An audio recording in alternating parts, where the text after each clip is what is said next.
Good afternoon, everyone. My name is Sandra K. Neen. I'm the PIO for the Marine Casualty Investigation side. Sure. Thank you for being here this afternoon under such short notice, and thank you for setting up under non-ideal circumstances. I'm going to introduce first U.S. Coast Guard Captain Jason Neubauer, Chief of Office of Investigations and Analysis. He's going to provide a statement. Next, we're going to pass it to NTSB. Andrew Ellers, he's the investigator in charge of the National Transportation Safety Board. After they do their statements, we're going to open it up for questions. After that, we'll see if we have time for additional questions on the side. Thank you. Before you start, can you please spell the name? Yes, ma'am. Coast Guard Captain Jason Neubauer, J-A-S-O-N, Neubauer, N-E-U-B-A-U-E-R. His title is Chief of Office of Investigations and Analysis. Andrew Ellers, Andrew, A-N-D-R-E-W, Ellers is E-H-L-E-R-S. His title is Investigator in Charge, National Transportation Safety Board. Thank you.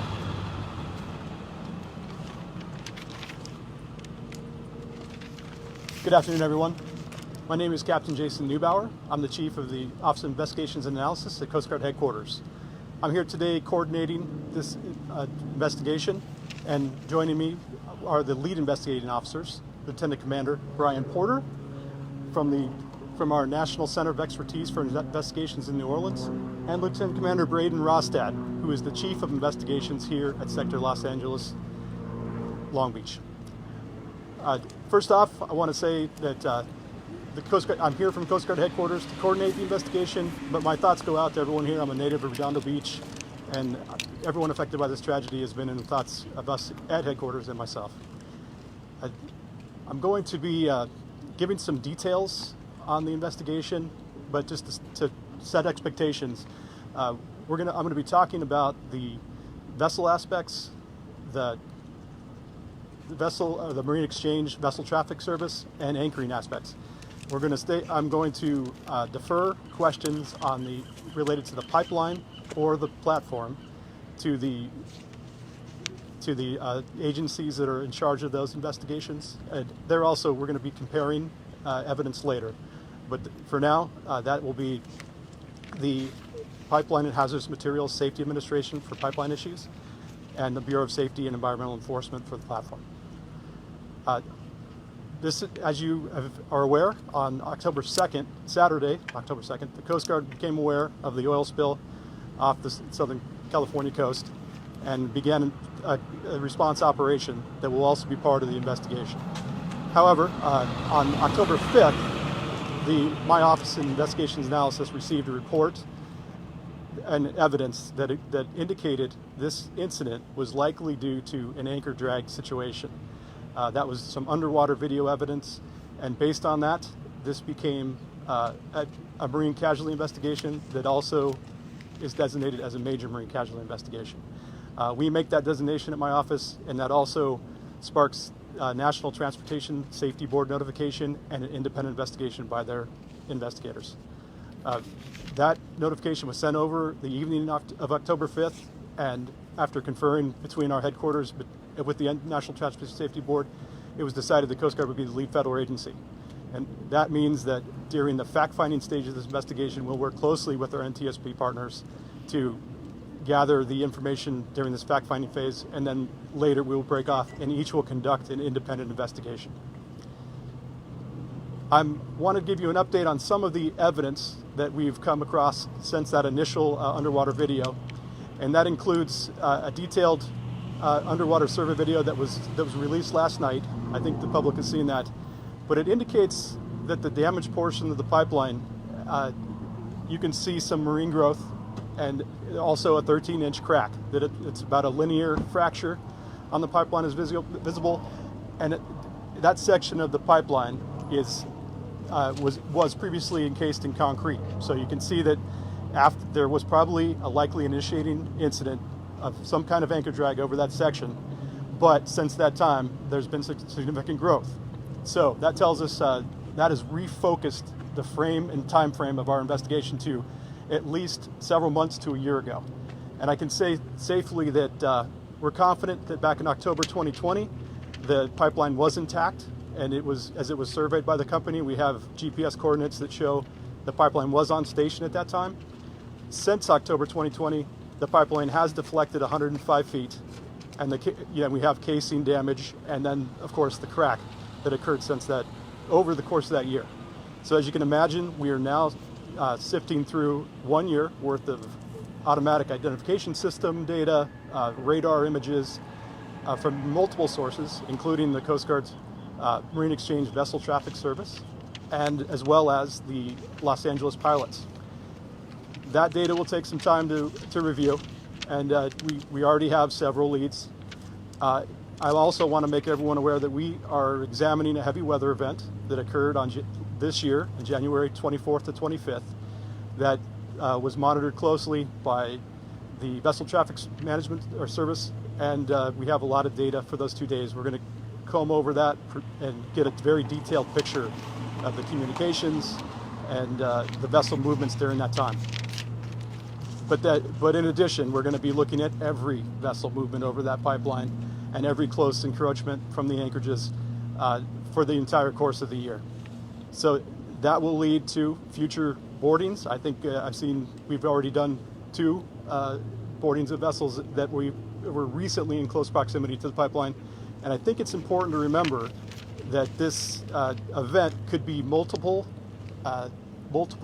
incidents and strikes of the pipeline after that initial event that we're pretty confident occurred several months to a year ago.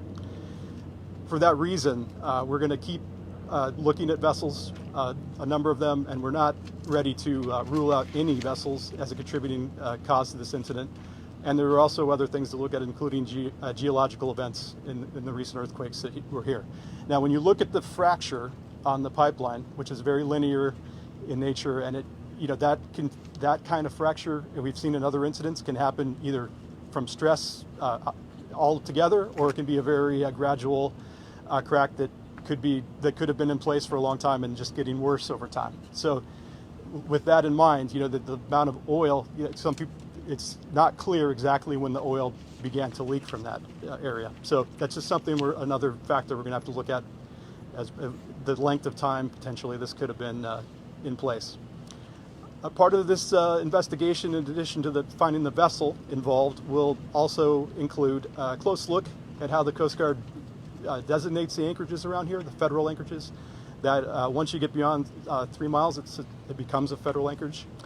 And that key here in this port is that the Marine Exchange Vessel Traffic Service, which is comprised of Coast Guard and industry professionals, manages that area. So that'll be a key focus of the investigation. As the chief of the investigations at Coast Guard headquarters, one of my roles here is to immediately pass any safety or environmental concerns that we find on scene. And I have a direct connection to Coast Guard headquarters and the Assistant Commandant for Prevention Policy, who oversees these matters, Admiral John Mauger. So I think that'll be one of the key elements that we can add by flowing in resources from both our National Center of Expertise and headquarters. We have several people supplementing the investigation on scene, as well as all of our agency partners who have provided just a mountain of data that needs to be analyzed. And when you put all those agencies together, the in-depth analysis that's going to be done on this incident is really going to, I think, I'm confident we'll be able to solve what happened and find and do the appropriate recommendations and down the line that will prevent similar occurrences.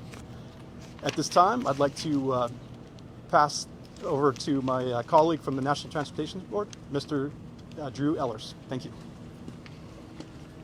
And good afternoon again. My name is Andrew Ellers. I'm the investigator in charge for the NTSB's investigation into this accident. I'm a marine accident investigator, and from the NTSB we'll have several people working this case, including folks from our pipeline division, folks from our research labs, etc. So we'll be bringing as many resources as we need to figure out what happened. The NTSB is conducting an independent investigation, but as Captain Neubauer said, we do coordinate efforts with all marine investigations with the Coast Guard so that we're not duplicating the efforts of establishing the facts. So we'll be working with the Coast Guard, also with other federal agencies as appropriate, and bringing all their resources online. Again, like the Coast Guard, what we are looking at is the pipeline, vessels operating around the pipeline, and any other factors which may have played a part, weather, geological events, all these potential factors. In the efforts of our investigation, we welcome information from anyone who may have knowledge of the accident itself or knowledge of information relevant to the accident. And the best way to get in touch with us is through email at eyewitness@ntsb.gov. Again, that's eyewitness@ntsb.gov. Thank you very much.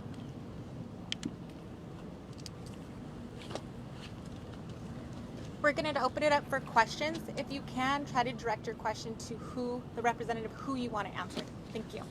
I have a question for the captain, Claudia Pesquito with KNX Radio.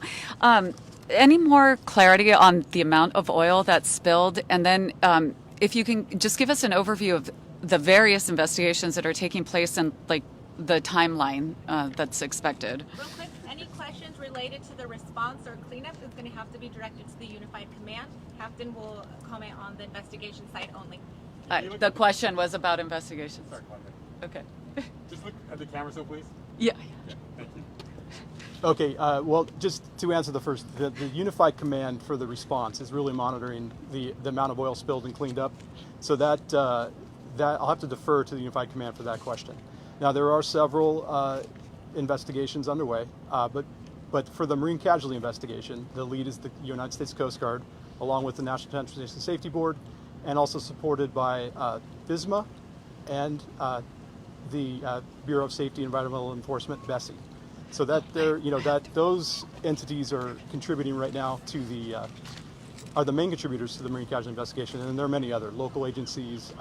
We're going to get information from the EPA and others. So but at this time, based on the mountain of evidence that needs to be analyzed over 1 year going back, I can't give a good timeline on the conclusion of the investigation at this time. Okay, and I just want to be sure that I understood what you were saying, that it could be multiple incidents that led to this. Right. I'd like to clarify that.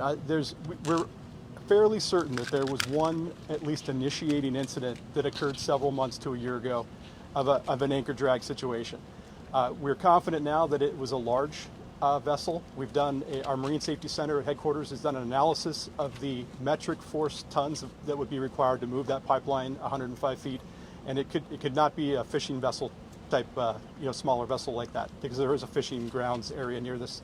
So that's helped us focus our investigative effort on those large deep draft vessels that could actually manage that kind of pull. But when I say multiple incidents, we know that the oil started occurring later, than, or at least was noticed later than several months ago. So there could be contributing incidents down the line, either anchor strikes or the geological events. Could you clarify? Are you sure that oil has been leaking since that initial strike, so several months ago? That's something that the investigation could not rule out. If I think, from our standpoint, once the initial contact was made, it's possible there was a small fracture or no fracture. It's hard. It would be impossible to tell at this time. One thing that we're going to do to help answer that question is take that section of pipe. We're aiming to get the section of pipe with the fracture, and then use the National Transportation Safety Board's laboratory, electron microscope, to do a real metallurgical survey and try to determine when it occurred, exactly how it occurred. And, we may be able to determine those details in better detail down the line. Could you clarify when the pipe may have lost its concrete casing? Well, we anticipate that would have occurred during the initial anchor strike. Okay. Because the concrete casing is a rigid casing. So there is some debris field visible around the existing damaged section of the pipe, and we think that's indicative of that initial contact from the anchor. So would there have been a loss of pressure shown on any sort of equipment at the platform, or would the employees have noticed a drop in pressure at the point that there was that initial strike? Well, let me be clear. It's very possible that the initial strike just deflected the pipeline with no fracture. And then additional stresses added later by another incident or the geological events, maybe that either increased the fracture or caused the whole thing. It looks like a linear type fracture that's not from the actual anchor flukes digging in. Sorry, Amy Taxon from Associated Press. I have two questions. The first is, you said that it's the marine growth that leads you to believe this happened a longer time ago than in the recent past. Right. Can you be at all more specific that it happened at least a certain amount of time ago based on that growth? And Okay. I have a second question. Bill. Sure. Well, the concrete casing around this pipeline would have been in place. There would have been no growth. We assume there would have been no growth on the pipeline prior to the anchor strike. So after that initial anchor strike, that would have deflected the pipe and cracked away the concrete casing, is our theory. Then the opportunity for marine growth would have started. And we can see that marine growth on the exposed section of pipe at this time. But based on how much there is, can you give any indication at all of, like, how we say months to a year? I mean, at least 3 months it takes for that amount of growth, or 6 months, or Right. how long are we talking? I can't estimate, but we are going to do a study on that growth. It's already been lined up, and it's going to take a little while, but we'll probably have the results down the line from an expert. My second question. The growth and the metal to determine Yes, the time frame? we're going to take our sections of pipe and that we eventually the evidence, and we're going to do the marine growth study as well as the fracture study. And Captain, you talked about some sort of look you got back in October of 2020 of that section of pipeline. Yes. Can you expand on that? Yeah, I'll expand on that. That was a standard routine pipeline survey done by the company, where it's like an annual survey that they're required to do. And we have like the GPS coordinates and some other things. We still need to dig into that survey, but it shows the pipeline in place on station. So that's going to be, for now, our starting point for the investigated. October 2020, we're assuming at this time that the pipeline was in place and functioning. And then if we find out different later, we'll just have to go back farther. Sorry, can I When you ask? say survey was up, like underwater camera, or how did they see it? I've seen the GPS coordinates. I haven't seen the details of the survey, and so right now I'm assuming, So, That's but the we're last time we've that was actually in place was October 2020. at this time, yes, sir. I'm sorry, can you add another question? You had said previously, Coast Guard officials have been telling us that these sheens, these oily sheens, are fairly common on the water, and that the first time that the sheen was sort of detected was Friday. Now, looking back, this is a longer-term event. Have you looked back at any records to see whether sheens had been reported in prior days or weeks or months that weren't connected to this incident, Right. but are related? That will definitely be part of the investigation. I do have a question about the growth. So you say it's on the exposed pipe. So is the working theory that the concrete may have split, but the pipe was still intact, and that's why we didn't see a large leak before this? The working theory is right. The concrete would be rigid and would break away during the initial incident that we know deflected the pipe 105 feet at the largest deflection from the original point. So that would tell us that the metal is bending, but the concrete is bending away or fracturing away. Cracked, right? There would be an opening for the growth to come in. Oh, right, because we can see the bare pipe that used to have concrete. Okay. Captain, can I ask you about some data? Have you been able to calculate, based on the pressures in that pipeline and the size of the split, what the rate of oil release would be? And an unrelated question is, what is the depth of the water where that pipeline is, and how much clearance would there be below some of these really heavy container ships? I'm going to have to defer those questions to the Unified Command, because they're studying and analyzing the amount of oil coming out from the crack itself. But certainly, wouldn't that calculation, though, tell you when the leakage began? That I'm going to have to defer to them at this time. It would be something we'll look at from the marine casualty investigation also, but we'll use their data. Okay. And then, do you know the depth of the water there?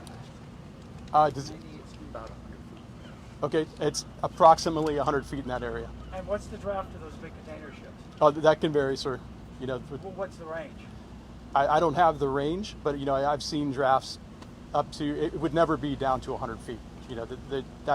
There wouldn't be a deep draft vessel that I'm aware of that has that kind of draft. But it would be close. Sir, I don't believe it would be close. I'll have to get. I can get you a range, but okay, thank you.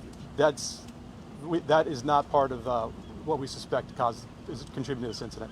What's the closest the ship is allowed to anchor here in any of these pipelines? How far do they have to be at a minimal distance? Right. Well, the anchorage is set away from the pipeline, and that's there's, from what I've seen, approximately, the swing circle of the anchorage is at least upward more than 500 yards away from the pipeline itself.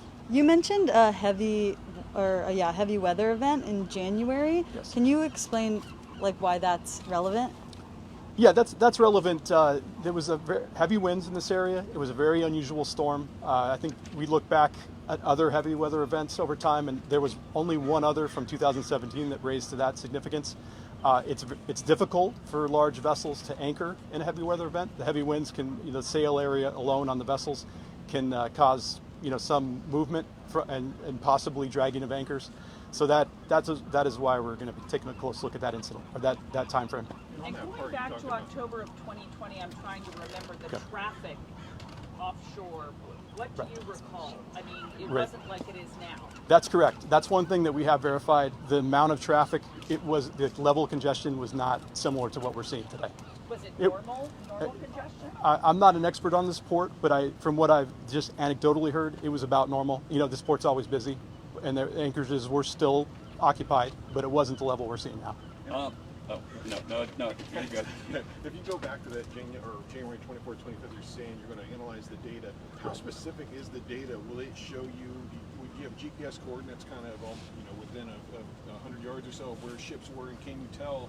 Does the data tell you if it moved, like as a result of one of these weather events? You see like kind of a burst where it moved, or? We have resources where we can get very accurate, almost minute-by-minute movements of vessels over that time, especially with the radar images that we have. So that can be correlated with the GPS AIS data, and we get a very accurate picture of what vessels are doing. And so you can actually see if maybe the wind or water pushed them like in a kind of an unnatural way.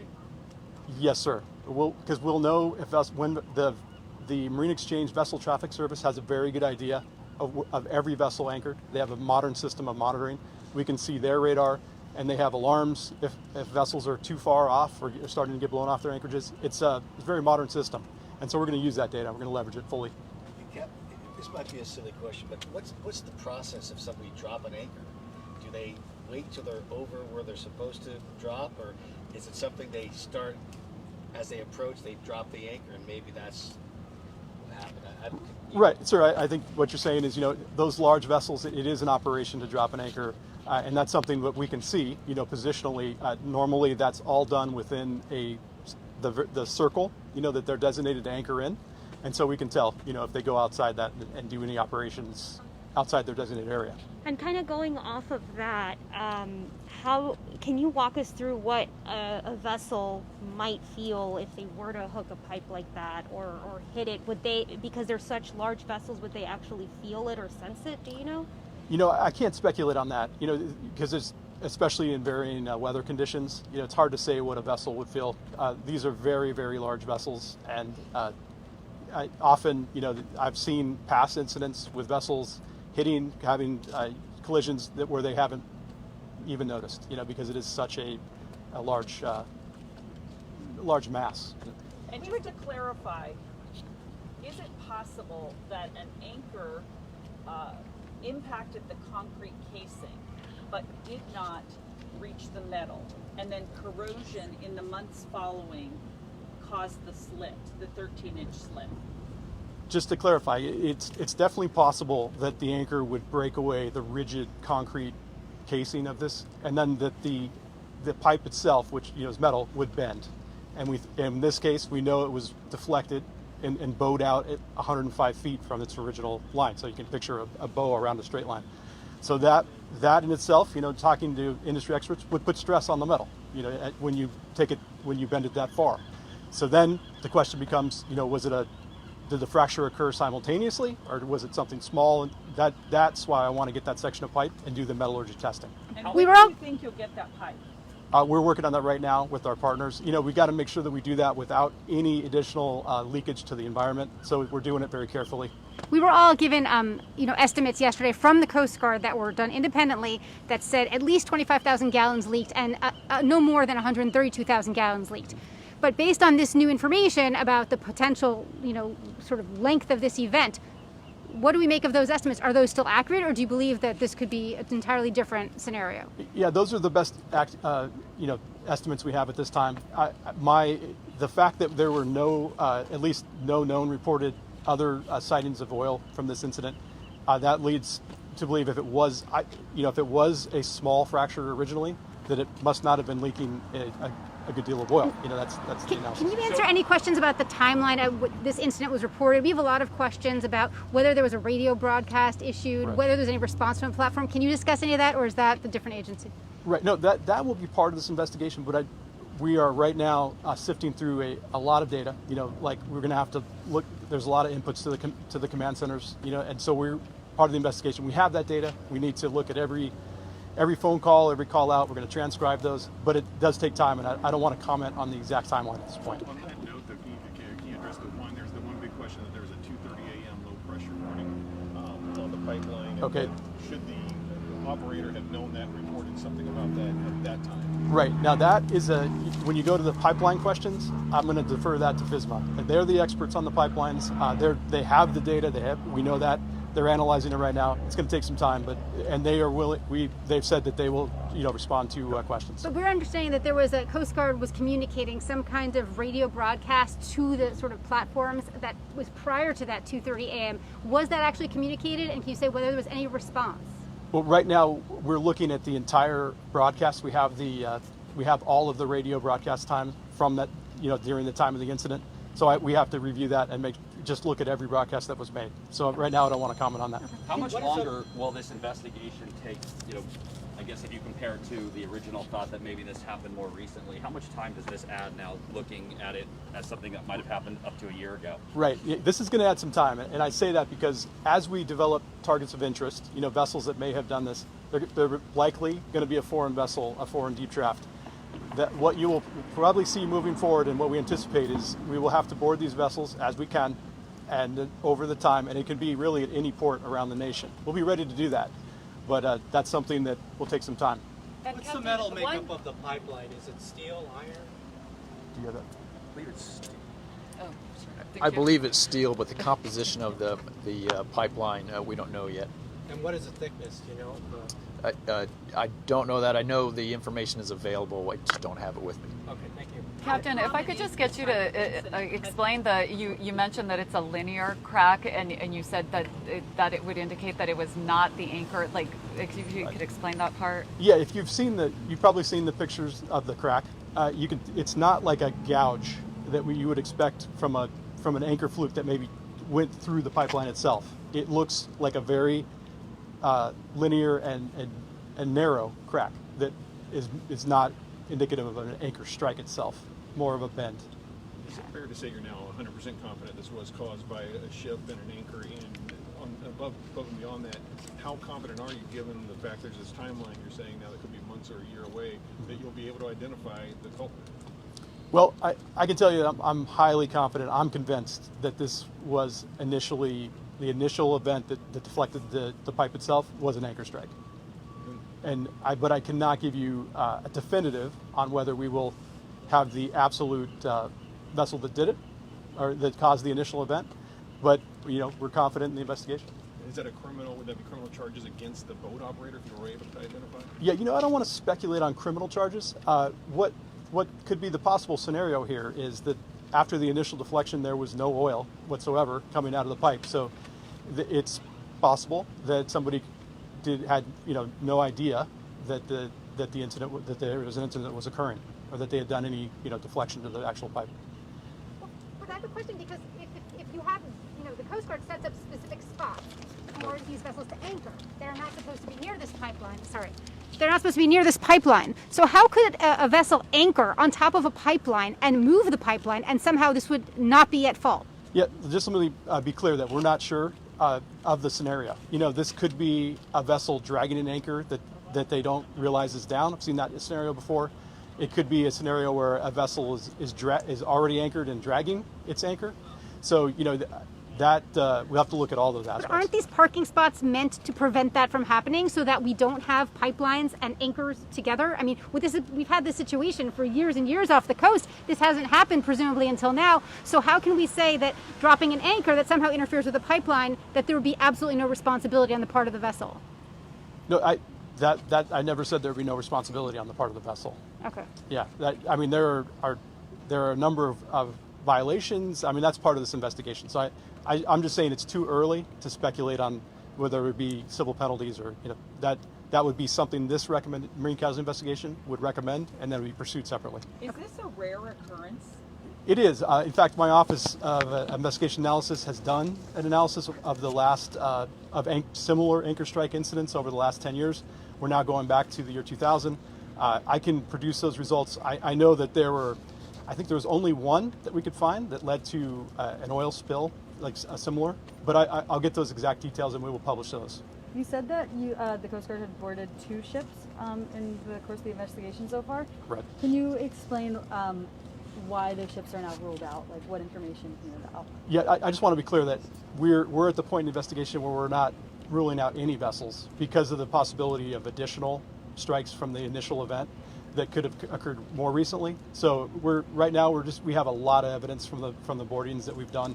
We're going to have to go through that and analyze. So I just want to be clear that we're not ruling out anybody at this time. And so when you do board a ship, what happens? What are you guys looking for? What do you gather?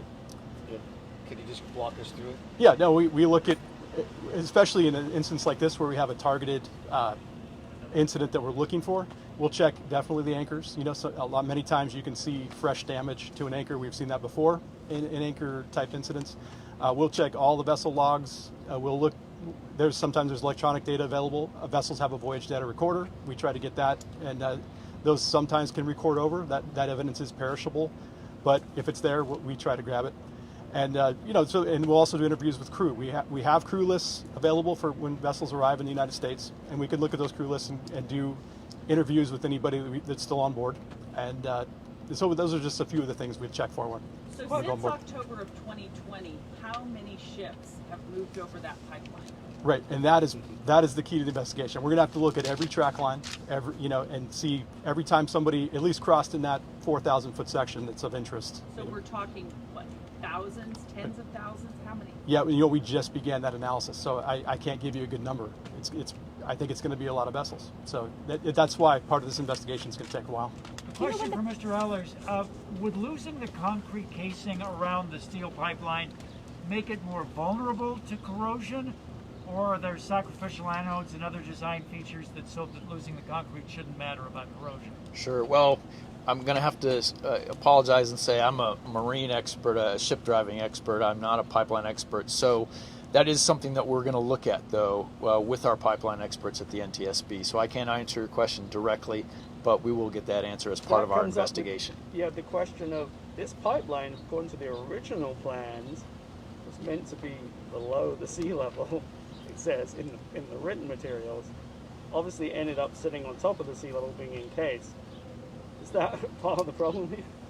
It's something we're definitely going to take a look at. The sea floor is constantly in motion, so it's not atypical for there to be differences in depths of water and the sea floor to change. So I wouldn't say it's unusual, but it's something we'll definitely take a look at.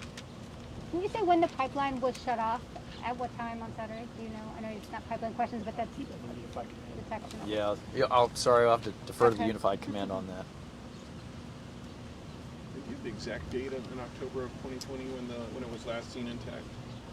I don't. I said the approximate date. So Yeah. okay. Can anybody answer this question or point us into the direction of who might be able to answer this question? What the regulations are of a company needing to send divers down and just kind of take a physical examination of these pipelines? Sure, I would send those questions to PHMSA, the Pipeline Hazardous Materials Safety Administration. They would definitely have those numbers. Okay.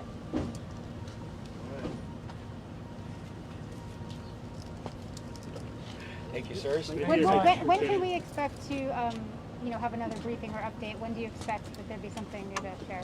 Yeah, thank you. I plan to do another update when we have some more information to deliver. If there's minor updates, we're going to do some a press release. And if you have questions, we certainly will field those. Our public affairs specialist, Sandra Neen, is here. She's going to set up an email account and get it to the media, where you can just, and that's also for the public. If there's any tips coming in, we want to hear them. But that will give you access to to give us comments and Great, thank you. questions. Thank you. Thank you very much. Thank you. Thank you, guys. Thank you.